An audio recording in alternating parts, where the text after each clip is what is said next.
Selamat pagi, selamat siang, selamat malam, selamat apapun dimanapun kamu berada.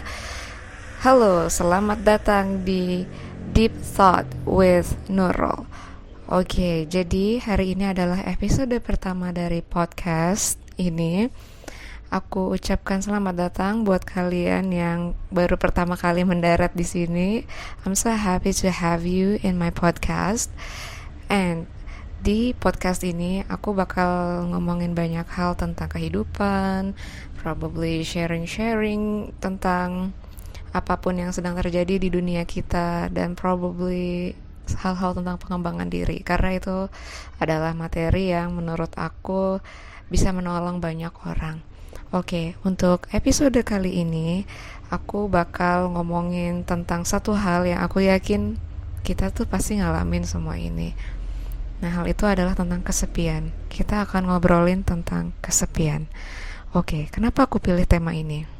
Nah, jadi seperti yang kalian tahu dan kalian rasakan, kita hidup di dunia yang agak unik, tepatnya agak aneh, karena kita sekarang mengalami situasi yang, ya kalian tahu sendiri, pandemi atas penyakit yang aku tidak mau sebut namanya. Kalian pasti tahu, dimana mengharuskan kita terpisah dari interaksi yang biasanya kita lakukan. Kita nggak bisa ngumpul-ngumpul bareng kayak dulu. Kita juga nggak bisa sebebas itu sekarang jalan-jalan kemana-mana, harus pakai masker lah, harus cuci tangan. Aku setuju di sisi lain, oke, cuci tangan itu wajib, tapi kalau sekarang ini situasinya adalah kayaknya harus tiap berapa menit cuci tangan atau pakai hand sanitizer. Dan kemudian kita juga nggak bisa sembarangin ngunjungin orang. Kita harus hati-hati dalam artian kita mengurangi kunjungan sama orang-orang yang punya resiko bawaan untuk kena penyakit tersebut. Nah, jadi kita serba terbatas gitu kan. Dan akhirnya beberapa bulan lalu kita sempet tuh kan ngalamin namanya kayak PSBB. Aku nggak tahu di tempat kalian namanya sebutannya begitu atau enggak, di belahan dunia manapun yang kalian menyimak aku, apakah kayak gitu juga istilahnya, or lockdown maybe, or I don't know, shutdown. Nah, kita mengalami hal itu kan. Nah, aku yakin pasti kesepian banget gitu. Kalian merasa well, kesepian. Ya, sama sih aku juga. Dan kalau bisa dibilang kesepian itu adalah bagian terbesar dari hidupku yang aku alami. Ditambah lagi dengan keadaan di tahun 2020 yang agak unik situasinya, aku yakin situasi kesepian ini tuh universal gitu loh. Semua orang di belahan dunia manapun ngalamin, nggak cuman aku dan kamu doang. Oke, di sini aku memposisikan diriku sebagai seolah-olah teman terbaik kalian, sahabat kalian yang ada dimanapun, kapanpun, yang ya kalian bisa dengerin suaraku kapan aja gitulah. Nah, oke, kita balik lagi tentang ngomongin kesepian. Pertama, aku mau menggali dulu, kira-kira kenapa sih kita kesepian? Kira-kira apa ya yang menyebabkan kesepian? Kalian pernah gak sih mikir kayak gitu? Terutama nih ya, generasiku. Aku ini hitungannya milenial akhir. Aku lahir di pertengahan 90-an. Pertengahan, maksudnya pertengahan era 90-an, bukan awal tahun 90-an, bukan. Nah, aku merasa generasiku sekarang tuh generasi sosmed banget, dimana orang-orang itu ya berkomunikasi mostly pakai sosial media, both Instagram atau Line, WhatsApp, Twitter, Facebook, ya pokoknya jenis-jenis sosial media lainnya deh yang kamu mungkin lebih tahu dari aku. Nah, kita kan komunikasi dari situ. Nah, kemudian kadang-kadang kita tuh suka ngerasa gitu kan kesepian, kayak oke, kita punya teman di sosial media tuh banyak banget. Mungkin ada yang punya 100, 200, bahkan sampai ribuan, sampai mungkin kalau kalian influencer atau selebgram bisa sampai jutaan. Tapi pernah gak sih dari jutaan atau ratusan atau pahit-pahitnya cuman puluhan teman kalian di sosmed itu ada yang beneran care sama kalian, yang at least say hello, or kayak misalnya at least nanyain kamu deh, pernah gak sih? Nah, kalau aku sendiri, kalau boleh jujur, aku tuh gak ada temanku yang kayak gitu. Kayak aku punya teman di sosial media banyak. Di Instagram aku tuh punya 470-an followers, tapi none of those 470 100 something people itu yang hubungin aku. Begitupun juga kontak di WhatsApp, kayak banyak kan, ratusan kontak itu, ada 200 lebih gitu. Mostly yang orang-orang itu aku save nomornya karena aku kenal, karena itu keluarga. Tapi itu nggak menjamin kalau ya mereka bakal ngubungin kalian. Nah, tapi begini ya, aku di sini nggak pengen mengasihani diriku dan diri kalian, karena di sini kita sifatnya sharing kan. Nah, oke, kenapa kita punya banyak teman di sosial media tapi tetap aja kita merasa kesepian? Khususnya kayak misalnya lihat di platform kayak Instagram, dimana kalian bisa ya lihat updatean lah teman-teman kalian tuh kayak gimana kan. Ada yang mungkin misalnya lulus S2, ada yang misalnya married atau punya anak, atau intinya achievement lainnya, terus kalian merasa kok gue gak dikabarin ya, jadi kalian merasa FOMO gitu.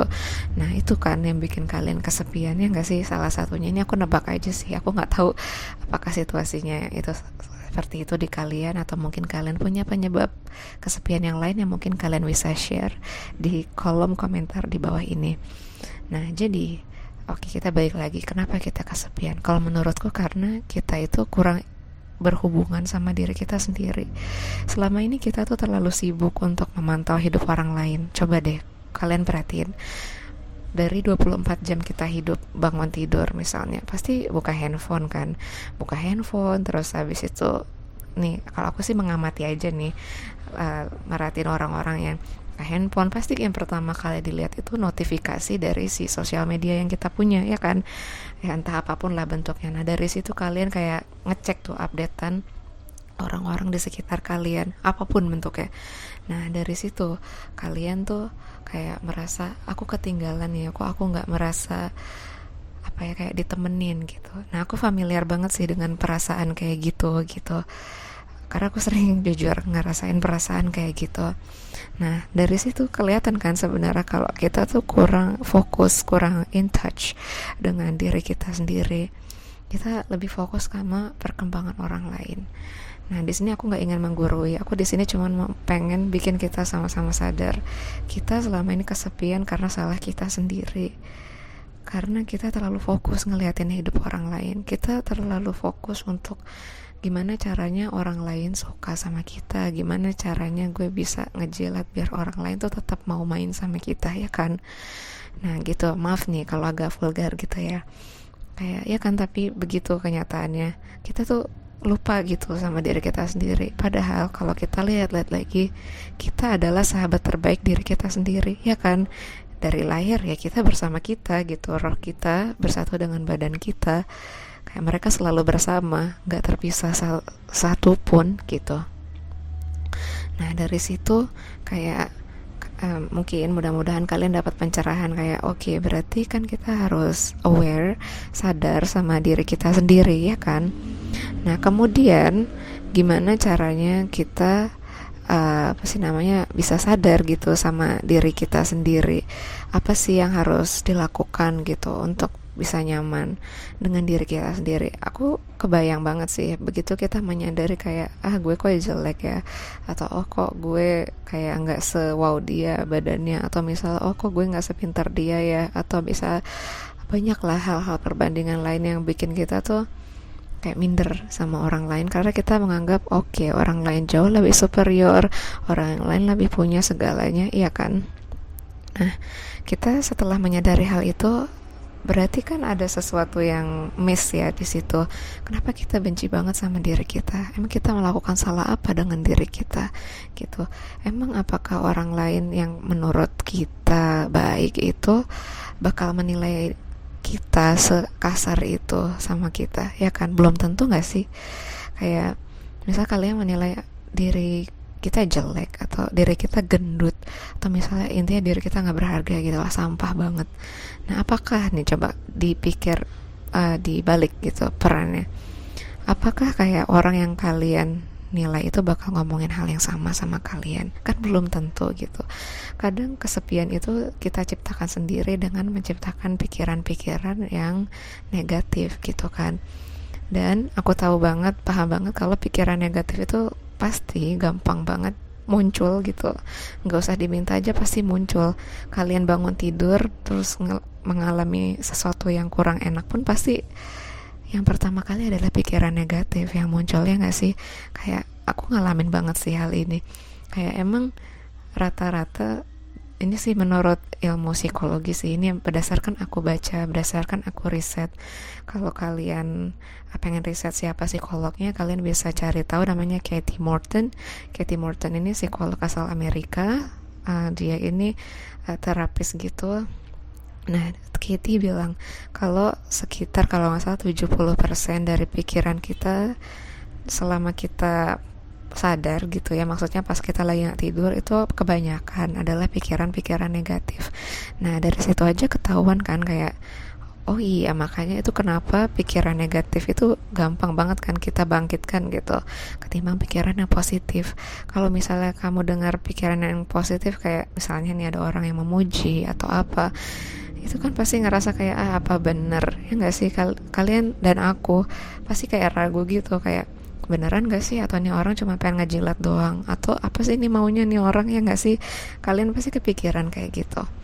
Nah, bisa jadi kalian kepikiran kayak gitu, aku kepikiran kayak gitu, atau mungkin kalian levelnya bisa lebih tinggi dari kita di sini, aku nggak tahu. Nah, tapi respons manusia kebanyakan kayak gitu. Ketika dipuji, banyak yang merasa nggak nyaman, banyak yang merasa kayak oke, aku merasa kayak copycat banget nih, kayaknya aku nggak pantas menerima pujian itu, padahal kan nggak begitu ya. Nah, itu sih salah satu kontributor kenapa kita merasa sangat-sangat kesepian. Oke, tadi udah kita kurang cinta sama diri kita sendiri, kita banyak ngebandingin diri kita sama sosmed, maksudnya kehidupan orang di sosmed, dan terus ditambah dengan pikiran-pikiran negatif yang menghantui selama waking period, maksudku selama kita bangun gitu, kita belum tidur ya kan. Nah, terus ada lagi yang menurutku bikin kita merasa sepi, karena kita sibuk mengisi pikiran kita dengan hal-hal yang kurang bermanfaat. Itu kerasa banget, pasti bikin hati kalian merasa sepi kan. Kayak misal kalian nonton film, let's say film apapun genrenya, nah tapi kalian kelebihan gitu nonton film, atau intinya melakukan kegiatan hal-hal yang sifatnya menghibur perasaan sepi kalian. Nah, semakin itu dilakukan, semakin banyak. Oke, pertama kalian merasa baik-baik aja, tapi setelah itu semua berakhir, maksudnya setelah kegiatan itu kalian selesaikan, kayak balik lagi kan rasa sepinya, ya nggak sih? Terus balik lagi ke handphone, biasanya kayak gitu. Nah, ini pengamatan aku aja sih, belum tentu kalian seperti itu kan semuanya. Nah, dari situ kan ketahuan ya polanya, kenapa hal-hal yang bikin kita kesepian itu terjadi dan terus cenderung berulang. Nah, di sini aku mau menekankan, di sini aku bukan psikolog, aku di sini cuma seseorang yang ingin berbagi sama kalian tentang kesepian yang aku alamin. Nah, dari pengalamanku, aku begitu tuh, aku melakukan semua hal yang aku sebutin tadi. Memalukan, emang aku nggak bangga juga sih. Kayak ya itulah, stalking orang di sosial media, terus ya pengen banget gitu loh membuat orang lain tuh suka sama aku, padahal kan kayak kamu itu tugasnya di dunia ini bukan untuk menyenangkan semua orang ya, kamu tugasnya di dunia ini untuk menjadi kamu. Nah, terus ya ditambah lagi dengan isolasi yang sangat panjang ini, kita ini dihadapkan dengan ujian pandemi ini kan udah kayak sekarang Agustus, dari ya Januari lah ya, berarti udah hampir 8 bulan lah ya kita mengalami ini. Aku yakin semua manusia normal manapun pasti merasa kayak gila ya, kayak apa ini semua gitu ya nggak sih? Aku sih merasa seperti itu. Nah, dari isolasi yang kita alami ini, aku juga berusaha kan melakukan semua kegiatan yang dianggap produktif, misalnya kayak belajar, termasuk bikin channel YouTube ini, dan aku bikin podcast ini, ngobrol bareng sama kalian. Ini aku anggap sebagai salah satu pengembangan diri yang aku bisa lakukan. Nah, tapi ternyata hal itu belum cukup untuk mengusir kesepian aku, dan probably kesepian kamu juga. Kenapa? Karena ya itu tadi, akarnya belum teratasi dengan baik, kurang cinta sama diri sendiri. Nah, kurang cinta sama diri sendiri ini tuh penyebabnya dalam sih sebenarnya menurutku. Kayak kita dari kecil mungkin, mohon maaf nih sebelumnya, banyak mungkin yang punya orang tua atau significant others probably yang mengasuh kita tuh caranya kurang tepat. Kita suka diomelin, kita ya dibentak-bentak, terus intinya diasuh dengan cara yang mohon maaf agak bikin sakit hati gitu kalau ingat. Nah mungkin kayak gitu salah satunya yang bikin kita kurang cinta sama diri sendiri. Dan kemudian banyak orang mungkin di sekitar kita yang kayak mempertanyakan kayak, emang kamu bisa banget kamu mikir kayak gitu, pede bener mikir kayak gitu ya gak sih, kamu suka dipertanyakan kayak gitu.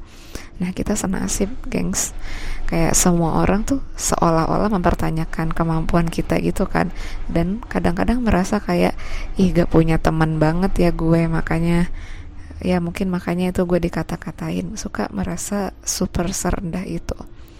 Nah dari situ aku menyadari bahwa emang ada orang-orang yang harus kita cut biar rasa benci sama diri kita sendiri itu hilang gitu. Dan ini nggak gampang sama sekali, karena bisa jadi dan banyak ya biasanya orang-orang itu adalah malah keluarga, teman terdekat gitu kan. Kita kayak nggak bisa sembarangan gitu ngekat mereka. Terus gimana? Apa yang harus kita lakukan? Nah di sini tuh pentingnya boundaries alias batasan kan. Kayak kita harus nih mulai pintar-pintar ngebatasin diri. Tapi bukan berarti kita mutusin silaturahim dengan mereka, khususnya orang tua. Nah kita bisa dibilang harus hati-hati. Kayak kita tuh berhak loh untuk bahagia, kita berhak untuk tersenyum, kita berhak untuk punya kehidupan yang lebih baik, ya kan? Kita hidup, kita lahir di dunia ini itu lahir bebas. Kita itu emang udah punya satu set takdir yang pasti kita jalani. Nah tapi itu bukan berarti kan kamu harus hidup sengsara gitu, bukan berarti aku juga harus hidup susah gitu. Kita semua punya hak untuk happy, bahagia, dan merasa punya teman gitu. Nah terus kita balik lagi tentang kesepian. Tadi kita udah ngomongin kenapa kita super merasa sepi. Nah terus sekarang pertanyaan pentingnya, gimana kita caranya biar kita tuh nggak kesepian dan nggak, kalau istilahnya orang-orang zaman sekarang, nggak bucin gitu. Apa sih bucin? Budak cinta ya atau apa, atau bocah cinta atau apa sih, nggak tahu aku. Nah itu, nah gimana caranya biar gak kesepian? Nah pertama, kalau ini sih aku lakukan ya, aku berusaha lakukan, kayak stop lihat sosial media orang-orang, please I beg you, kayak stop. Jangan lihat sosial media orang lain, karena aku yakin banget ketika kamu lihat sosial media orang lain, update kehidupan mereka gimana, kayak misalnya di sosial media temenmu di post foto kayak dia lagi jalan-jalan sama teman-temanmu, terus kamu nggak diajak, pasti merasa panas tuh kan, kayak kesepian gitu, kayak aku kok nggak diajak gitu, salahku apa ya kan. Nah di situ aku minta, dan aku juga meminta sama diriku biar stop, jangan stop. Nah sebagai gantinya kamu melakukan hal yang mengalihkan pikiran kamu. Misalnya kamu bisa melakukan kegiatan yang kamu suka. Nah ini bisa apapun sih. Bisa misalnya kamu suka olahraga, bisa suka masak, atau misalnya suka blogging, atau misalnya bikin video YouTube, atau ya intinya kegiatan yang melibatkan fisik dan kreatif. Nah ini harus dilakukan biar kamu tuh stop gitu loh merasa mengasihani diri sendiri karena super kasihan gitu kan, kayak kok aku nggak punya teman gitu. Nah ini kalau aku sih begini tipsnya, salah satunya kayak udah stop lihat sosial media orang lain dan lakukan aktivitas yang emang bikin kamu happy. Kedua, kalau misalnya menurut kamu selama ini kamu terus yang berusaha mengontak orang itu, misalnya main yuk terus tapi jawaban dia ya udah seadanya. Nah mungkin kamu bisa evaluasi lagi kayak hubunganmu dengan orang itu. Mungkin bisa jadi saatnya kamu emang udah saatnya berpisah sama orang ini, karena selama ini cuman kamu doang yang aktif dalam tanda kutip persahabatan itu. Kayaknya kesana kamu banget gitu yang butuh dia, padahal dia sebenarnya nggak butuh banget sama kamu kan. Nah itu mungkin kamu bisa evaluasi ulang lagi, apakah friendship atau hubungan itu masih masih bermanfaat gitu untuk dikejar. Nah itu cuman kamu yang tahu dan aku jawabannya bagaimana. Kayak kan kadang suka ngalamin gak sih yang kayak gitu, kayak selalu kita yang inisiatif kesini yuk bla bla bla, tapi dia ngasih jawaban seadanya. Terus si orang ini cuman ya oke, ya, terus kebanyakan ngilangnya, terus akhirnya kita kecewa, akhirnya kita kesepian, suka kan ngalamin yang kayak gitu. Nah, ya ini makanya pentingnya tahap untuk mengevaluasi nih persahabatan dengan orang itu. Nah, ketiga adalah kita harus belajar caranya jadi sahabat terbaik buat diri kita sendiri. Ya itu, kita harus belajar menggali nih ke diri kita, kayak aku tuh sukanya apa sih, gimana gitu.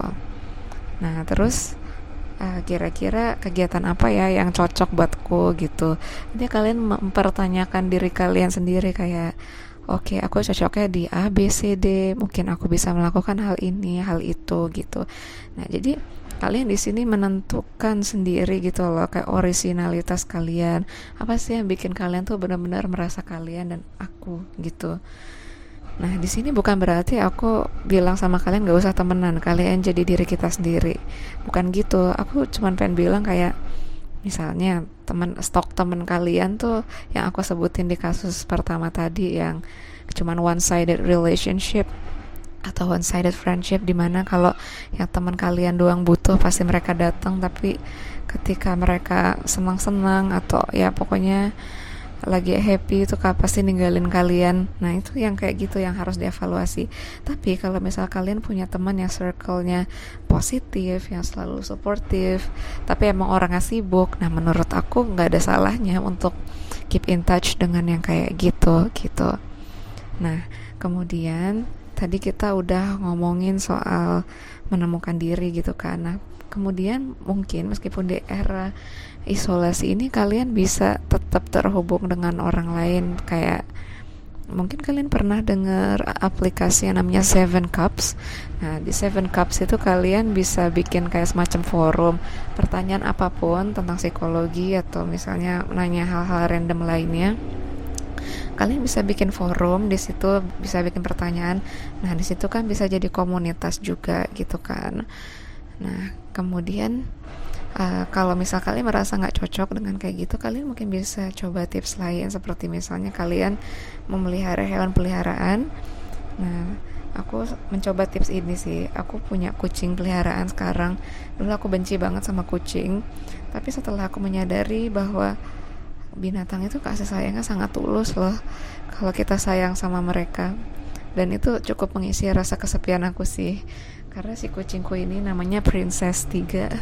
Nah Princess 3 ini tuh kayak sangat-sangat tulus, terus gak punya niat apapun. Dia emang beneran sayang sama aku gitu.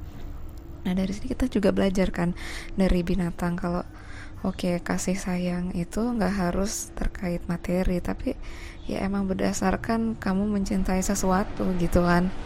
Nah mungkin buat kalian yang ini, dengan catatan kalian gak alergi terus, atau misalnya gak suka sama gak suka sama bulunya, bukan gak suka, gimana ya, kayak dengan catatan kalian itu gak punya alergi atau kebencian kayak ketidaksukaan sama binatang. Nah ini tips ini bisa kalian coba deh. Kalian akan belajar banyak dari punya peliharaan di situ, kayak spesies lain itu bisa kok menyayangi kita dengan tulus. Jadi menurut aku kita bisa mengurangi lah rasa kesepian itu. Dan dari kucingku itu aku belajar kayak aku dibutuhkan loh, aku ada yang sayang loh. Ya meskipun yang sayang kucingku sih. Nah dia tuh juga sayang banget sama aku juga sayang banget sama dia. Nah itu akan tumbuh perasaan hangat gitu kan, kayak merasa mencintai ya gitu. Nah tapi buat kalian yang lebih beruntung, mungkin kalian punya pasangan yang kalian sayangi. Nah mulailah deketin mereka gitu. Atau misalnya buat yang masih keluarganya lengkap, orang tua masih ada, terus punya kakak adik mungkin bisa menjalin hubungan yang lebih dalam dengan mereka. Nah tapi lihat-lihat dulu, kalau misalnya tipe orangnya agak sulit, terus malah jadi bikin tambah stres, sebaiknya jangan ya. Sebaiknya kayak ya udah jaga hubungan seperlunya gitu. Nah di sini aku bukan mau ngajarin kayak harus menjauhi orang lain, enggak, tapi intinya kalian bangun hubungan yang meaningful, yang berarti buat diri kalian dan diri orang lain juga. Nah, dengan kayak gitu mudah-mudahan kesepiannya hilang. Nggak hilang sih, aku yakin pasti di titik periode manapun di dalam kehidupan kita tuh pasti ngerasa ada aja gitu loh kesepian dan kosong. Nah, mungkin terakhir tips yang mau aku share adalah buat kamu yang percaya sama Tuhan, atau buat kamu yang percaya kayak pasti ada kekuatan yang besar di luar sana. Nah, kamu mungkin bisa mencoba aspek religius ini, kayak kamu berdoa mungkin. Nah, mungkin buat yang muslim sholat gitu, kalian tuh curhat aja gitu, kalian gak dijudge kok. Kayak berdoalah, ceritalah apapun gitu yang kamu rasain. Misal kayak, ya Tuhan, aku sakit hati, bla bla bla, aku kesepian, aku nggak punya teman, bla bla bla, ceritain aja gitu. Kayak itu nggak dosa kok, maksudnya malah Tuhan kayaknya senang sama kita kan, karena kita kembali lagi padanya. Nah, buat aku itu ngobatin banget sih kesepian gitu. Nah, terus kayaknya sih udah sih tips yang aku pengen share. Aku rasa sih cukup ya, kita udah ngomongin tentang hal-hal yang bikin kita kesepian, terus tips ngatasinnya gimana, ya kan?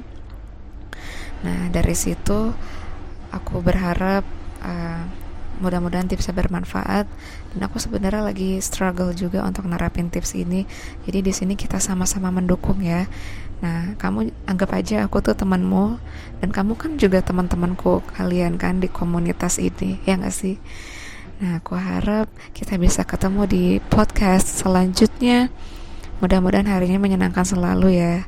Dan terus pokoknya kalau misalnya kalian merasa aku kesepian ya, atau apa ya, kalian dengerin aja lagi podcast ini. Aku selalu hadir bersama kalian dimanapun kalian berada, insya Allah. Oke, aku rasa begitu dulu. I'll see you on the next podcast. I love you, bye.